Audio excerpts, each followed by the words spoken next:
At 0247 local time, 4 B-2 Spirit stealth bombers, call signs Petro 41 through 44, were pushing into Iranian airspace from 3 different vectors. Their mission? Destroy Iranian ballistic missile storage sites buried in deep underground caves throughout the country.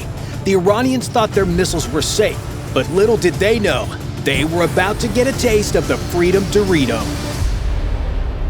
Petro 41 and 44 were 90 miles southeast of Tabriz North Missile Base, and the mission commanders are deep in the drop. The complex they're about to hit has some Bond villain level engineering, with 8 cave entrances and 6 vertical shafts that allow the Iranians to fire straight upwards even if entombed in the cave. The math is brutal. They have to figure out bearing, speed, time, wind direction, and a half dozen other variables to find that one point in space where they need to release their payloads. And right in the middle of this calculation, their radios squawk with a problem. This is Viper 1, 2 contacts, bearing 045, climbing through Angels 20, looks like fulcrums. 2 MiG-29s scrambling out of Tabriz Air Base, which sits barely 15 miles from the missile complex Petro 41 and 44 are about to seal shut. The B-2 crews absorb this in silence. Radio transmissions can be detected, geolocated, exploited. Silence is doctrine, but silence doesn't mean calm. Here's the problem. A B-2 in a fight with a MiG-29 is like a billionaire in a tuxedo stuck in a dark alley, with a fortune, completely unarmed, and surviving entirely on the hope that nobody notices him. Iranian ground radars searching for a Spirit might as well be looking for a specific grain of sand on a beach at night. But a MiG-29 has an infrared search and track sensor called IRST, and it doesn't care about radar cross-sections. It looks for heat, and 4 General Electric F-118 engines pushing a 150-ton aircraft through thin air are not cold. If those MiGs get within 30 miles, they might pick up the thermal signature. Might is not a word B-2 pilots enjoy. That's why they brought friends. The 2 F-22s, call sign Viper 1 and Viper 2, push to military power and turn toward the contacts. Viper 1's APG-77 radar locks both MiGs from 60 miles. At that distance, the Iranians see nothing on their Zuk ME radars, specially delivered by Russia last year for exactly this purpose. Inside Petro 41 and 44, the mission commanders watch the escort peel away on the tactical display. 2 triangles pulling northeast, 2 red triangles climbing southeast. Geometry they cannot control. What they can control is the bomb run. And right now, the timeline says 70 miles to release, 12 minutes. They need those MiGs gone before they get there, because open bomb bay doors multiply the B-2's radar cross-section by a factor of 100. At 12 miles out, any Iranian radar, airborne or ground-based, that happens to be looking in the right direction gets an early Christmas present. The mission commanders keep working. Aperture coordinates confirmed. Tunnel entrance sequences locked. They cannot afford to look up. Outside, the F-22s are closing the geometry. At 50 miles, Viper 1 goes active. Deliberately, he wants the MiGs to know someone is here. Radar warning receivers light up in both Iranian cockpits. 2 separate locks. The lead MiG does the smart thing. Banks hard left and descends, dragging toward the mountain ridgeline where terrain clutter muddies the picture. His wingman follows. They're not running. They're maneuvering, using the valleys northwest of Tabriz to break lock and reposition. This is the scenario nobody wanted. Running MiGs are a solved problem. Let them go. Fighting MiGs in open sky are a solved problem. Shoot them down. MiGs that hide in terrain clutter and probe back toward the corridor every few minutes, that's a cat-and-mouse game that burns time Petro 41 doesn't have. Viper 1, tally lost. Terrain masking. Bearing last 030. 9 minutes to release. The mission commanders work the bomb run checklist in silence while 2 red contacts flicker in and out of the clutter on the tactical display. Viper 2 picks up the wingman first. Brief infrared bloom as the MiG's engines reheat coming out of a valley turn. Bearing 025, 15 miles, climbing. He's making another push toward the corridor. Viper 2, contact, single fulcrum, northeast, climbing through Angels 15, engaged. The Raptor pilot rolls in and takes the shot. AMRAAM screams off the rail, accelerating to Mach 4, seeker locked. At 15 miles, this should be a formality, but the MiG pilot sees the launch warning and does the one thing that can save him. Rolls inverted and dives straight into a canyon. The valley walls swallow him. The AMRAAM seeker loses the return in ground clutter, and a missile that costs more than people's houses meets a mountainside instead of a MiG. They're not outflying the Raptors, they're outrunning the geometry, using terrain they've trained in for years to deny clean shots. Every time a MiG pops above the ridgeline, the F-22s have seconds before it disappears again. Not enough time for a missile to close the distance before the target drops behind granite. It was the deadliest game of whack-a-mole ever played, except the moles were doing Mach 1.5 and the hammer cost $1 million a swing. 6 minutes to release. Petro 4-1 and 4-4 are locked on course. The pilots haven't touched the controls in 4 minutes. The autopilot holds heading and altitude with inhuman precision while the crew manages everything else. The mission commanders track 3 conversations at once: the bomb drop checklist, the F-22s hunting in the mountains, and the AWACS feed tracking the second MiG somewhere in the valleys below. Viper 1 finds the lead MiG. He's circled south and is pushing back towards Tabriz at low altitude. Heading unclear. Could be running for the base, could be swinging wide for another push at the corridor. Either way, he's below the ridgeline and Viper 1 can't hold him long enough to shoot. 4 minutes. The mission commander announces the final sequence. Bomb bay doors will open in 90 seconds. 10 seconds of maximum exposure. Everything in this aircraft, stealth coatings, curved surfaces, radar-absorbent structure, exists to keep the cross-section at marble size. Open doors turn that marble into a barn. Viper 2, fulcrum nosing over, descending back into the terrain. The wingman broke off his second push, dove back into the valleys. Viper 2 tracks the infrared bloom fading behind a ridgeline. He's still out there, so is the lead. 2 MiGs playing hide-and-seek in mountains they know better than anyone, too fast to ignore, too deep in the clutter to finish off. 2 minutes.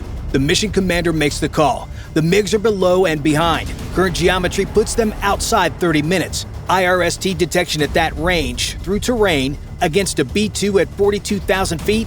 Unlikely. Not impossible, unlikely. The word B-2 crews hate. He clears the formation to proceed. At 02:59, bomb bay doors open. Rotary launchers spin up. GPS acquisition confirmed on all weapons. Somewhere in the mountains below, 2 MiG-29 pilots are still hunting for a target they can't see. They never will find it. But for 10 seconds, if either one happened to pop above a ridgeline with his IRST pointed at exactly the right patch of sky, the B-2s are exposed. GBU-31s fall into the Iranian night. Each tail kit deploys 4 fins adjusting 10 times per second, steering 2,000 pounds of hardened steel toward individual aim points spread across half a mile of mountain. Bomb bay doors close, the marble returns. The first 3 hit the eastern tunnel entrance at terminal velocity. 2,000 pounds of penetrator meets reinforced concrete. The entrance doesn't crack, it folds. Rock cascades down the mountain face, sealing the opening under hundreds of tons of debris. The pattern repeats across the complex, 3 on each entrance. The ceiling hatches, designed to open upward against gravity, instead collapse downward into the launch bays as the penetrators punch through, then detonate inside. Petro 4-1 and 4-4 turn west, 14 hours of flight left. At $170,000 per flight hour, the trip home alone would cost more than a college education. Behind the aircraft, the mountain is still settling. And somewhere in the valleys below Tabriz, 2 MiG-29 pilots are circling over a target that no longer exists. 600 miles south, Petro 4-2 just flew into a situation that stealth alone cannot fix. Petro 4-2 is 8 minutes from release when 2 problems arrive at the same time. The first one is trying to get the crew destroyed. The second one is trying to help. After Israel dismantled Iran's Russian-supplied S-300 batteries last year, Iranian engineers built a domestic replacement under sanctions, mobile phased array radar, roughly 150-kilometer engagement range. The IDF would later designate it as the SA-65. Not as capable as the S-300, but capable enough to ruin a B-2 crew's night. This battery has been hiding in the mountains south of Isfahan for 3 hours, waiting for a target worth the exposure. At 03:11, its radar locks onto Petro 4-2. The battery commander has committed. He's going for the shot. The Growler in Petro 4-2's escort catches the emission instantly. The ALQ-249 next-generation jammer floods the tracking frequency with enough radiated power to turn the SA-65 display into electronic noise. An F-35 that has been passively cataloging that exact emission source for 90 minutes passes grid coordinates via Link 16 to a Growler orbiting 40 miles west. The Growler rolls in, AGM-88 harm off the pylon, its integrated ramjet accelerating. Mach 4 and climbing. 60 seconds. That's how long the SA-65 battery has to live. But 60 seconds is also how long it takes for a missile to reach firing solution against a target at Petro 42's altitude. The race is on. Harm versus SAM, and the B-2 is the finish line for both. 7 minutes to release. The mission commander is working 16 aim points across 2 cave complexes southwest and northwest of Isfahan. 3 bombs per tunnel entrance. Same math as Tabriz, minus the ceiling apertures. Should be simpler. Should be is a relative term here. That's when the KOC's controller voice cuts through the frequency with a tone that has no business being in a routine deconfliction call. Petro 42, stand by. Airspace conflict. Corridor 2. Multiple friendlies crossing the coordination line. The corridor into Isfahan was choreographed to the second. Every aircraft in a box, every box separated by altitude and geography. Then 4 TEL transporter erector launchers rolled out of a cave entrance 18 miles east of Isfahan. Shahab 3 variants heading for dispersal sites. An Israeli Adir flight picked up the convoy on infrared. 4 missiles that would be pointed at Israeli cities inside the hour.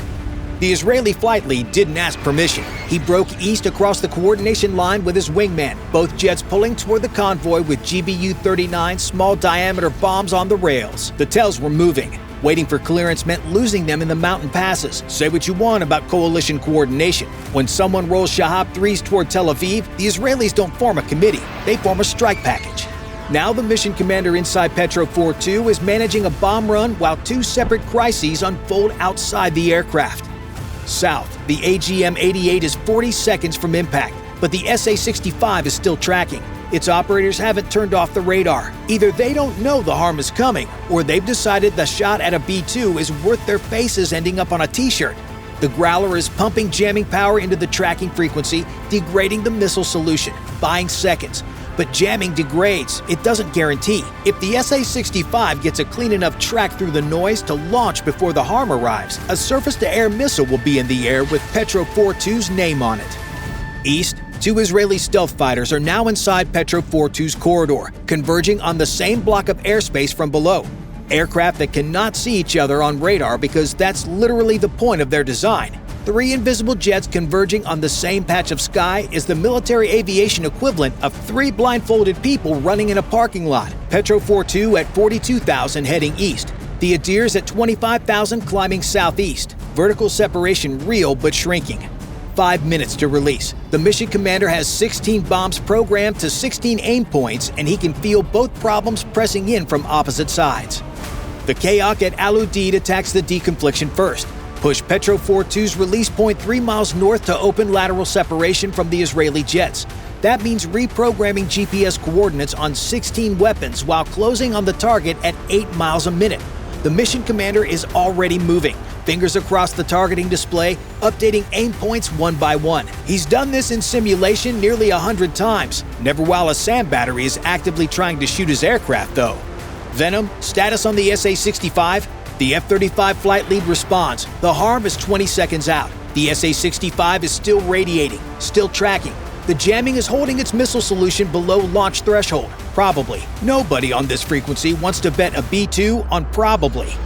3 minutes to release. The Israeli Adirs reach the convoy. The lead jet rolls in and pickles a GBU-31 on the first TEL. 250 pounds, diamond-shaped wings, GPS guided. It glides 60 miles and hits the truck chassis. The Shahab 3's propellant tank ruptures. Secondary fireball whites out the infrared for 2 full seconds. The wingman is already lining up the second truck.